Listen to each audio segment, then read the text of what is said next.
Shaquille O'Neal was playing basketball at the age of 6, and his parents realized how exceptional he was. How did you nurture that gift? We saw it. Yeah. You have to see the gift in order to nurture the gift that you see in your child.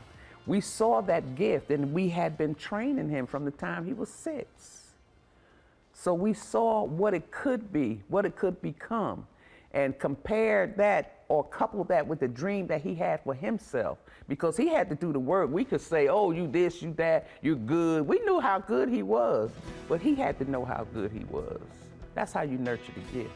We put a plan in place, and we kept telling him, use it as a tool and a stepping stone to get to another place.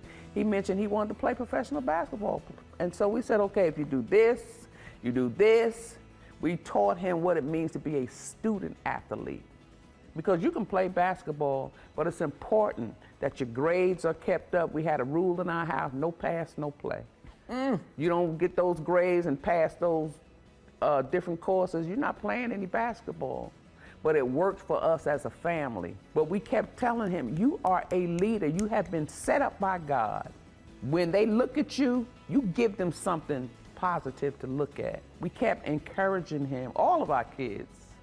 We just kept pouring positive things into them. We call them seeds, planting those positive seeds. And I remember one of my friends told me one day, she said, I see all of our children as little banks. She said, we got to keep making deposits so we can get an investment.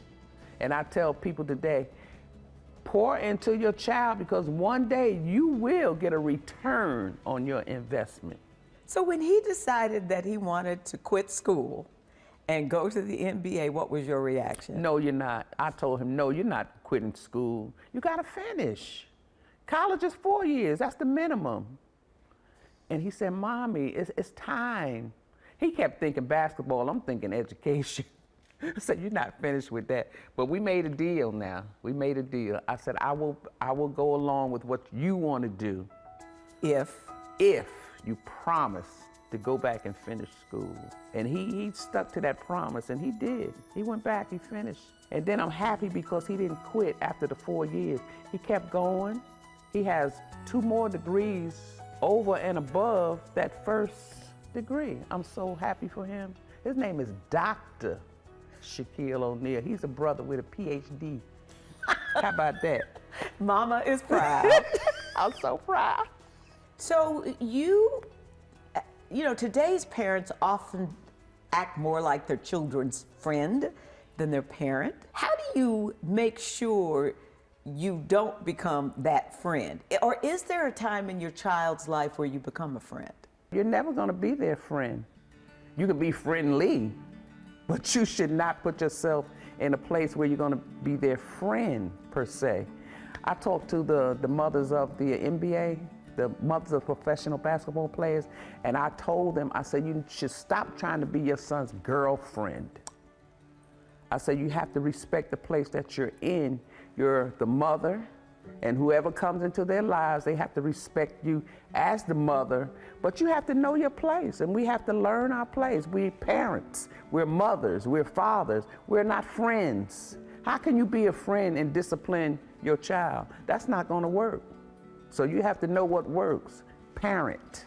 And parenting means being a role model, and Shaquille got the message, especially when it comes to helping others. When you're a mama's boy and your mama says do something, you do it. When your mother calls you and says, baby, there's 5,000 kids over here, nobody's getting toys for Christmas, let me borrow some money.